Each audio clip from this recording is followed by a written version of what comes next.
إن الحمد لله صلي وسلم على نبينا مصطفى محمد صلى الله عليه وسلم وعلى آله وصحبه أجمعين أما بعد أعوذ بالله من الشيطان الرجيم بسم الله الرحمن الرحيم സൂറ അശ്ശൂറ 81 82 83 വചനങ്ങളുടെ വ്യാഖ്യാനം നോക്കൂ നിങ്ങൾ.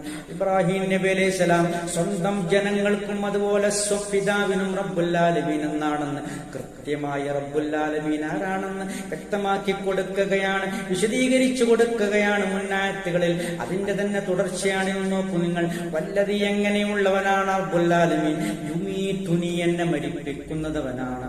സുമ്മ യുഹ്യീൻ, പിന്നീട് എനിക്ക് ജീവൻ നൽകുന്നവനും അവൻ തന്നെ എന്ന് പറഞ്ഞാൽ ഇനിയൊരു നാള് വരാനുണ്ട് മഹ്ശറ, അതിലേക്ക് ഉയർത്തെഴുന്നേൽപ്പിക്കുന്നതും അവൻ തന്നെയാണ്. എന്നെ പുനരുജ്ജീവിപ്പിക്കുന്നതും അല്ലാഹു തന്നെയാണ്, എന്നെ മരിപ്പിക്കുന്നതും അല്ലാഹു തന്നെയാണെന്ന് കൃത്യമായി പരലോക വിശ്വാസം ഊട്ടിയുറപ്പിക്കാൻ വേണ്ടി അവരെ ഉണർത്തുകയാണ് ഇബ്രാഹിം നബി അലൈഹി സ്വലാം. ഇതിലൊന്നും അള്ളാഹുവിന്റെ ഒരു സൃഷ്ടികൾക്കും പങ്കില്ലല്ലോ, അതുകൊണ്ട് നിങ്ങളുടെ ആരാധനകളും അള്ളാഹുവിന് മാത്രം പരിമിതപ്പെടുത്തണം എന്നാണ് കൃത്യമായും വ്യക്തമായും അവർക്ക് നൽകുന്ന സന്ദേശം. അടുത്ത ആയത്തിൽ ഇബ്രാഹിം നബി അലൈഹി സ്വലാം എന്നും പറയുകയാണ്, വല്ലതി എങ്ങനെയുള്ളവരാണ് റബ്ബുൽ ആലമീൻ?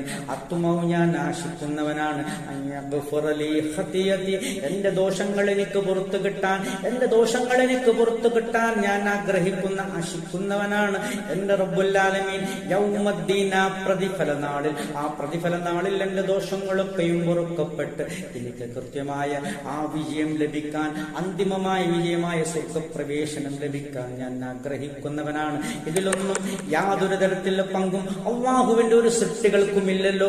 അതുകൊണ്ട് നിങ്ങൾ അള്ളാഹുവിനെ മാത്രം ആരാധിക്കണം, അള്ളാഹുവിനെ മാത്രം ആരാധിക്കുന്നവരായി മാറണം എന്നുള്ള ശക്തമായ ഒരു സന്ദേശമാണ് അല്ലാഹു ഇബ്രാഹിം നബി അലൈഹി സ്വലാം അവർക്ക് നൽകുന്നത്.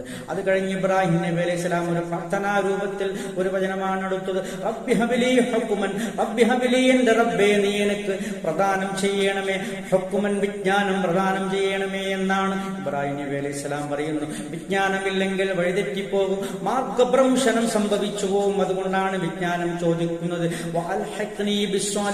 സജ്ജനങ്ങളുടെ കൂട്ടത്തിൽ ചേർക്കണം, ദുർജനങ്ങളുടെ കൂട്ടത്തിൽ ചേരുകയാണെങ്കിൽ പലതരത്തിലുള്ള വഴിപിഴകൾക്കും അത് കാരണമാകുന്നത് കൊണ്ടാണ് ഇബ്രാഹിം നബി അലൈഹി സ്വലാം പ്രാർത്ഥിക്കുന്നത്. ഇതൊക്കെയും ലോക ജനങ്ങൾക്ക് മാതൃകയാണ്. ഇതിലൊന്നും അള്ളാഹുവിന്റെ യാതൊരു ശക്തികൾക്കും പങ്കില്ലല്ലോ. അതുകൊണ്ട് അള്ളാഹുവിന് മാത്രം നിങ്ങളുടെ ആരാധനകൾ പരിമിതപ്പെടുത്തണം എന്നുള്ള ശക്തമായ ഒരു താക്കീതും സതുപദേശവുമാണ് സ്വന്തം ജനങ്ങൾക്ക് ഇബ്രാഹിം നബി അലൈഹി സ്വലാം നൽകുന്നത്.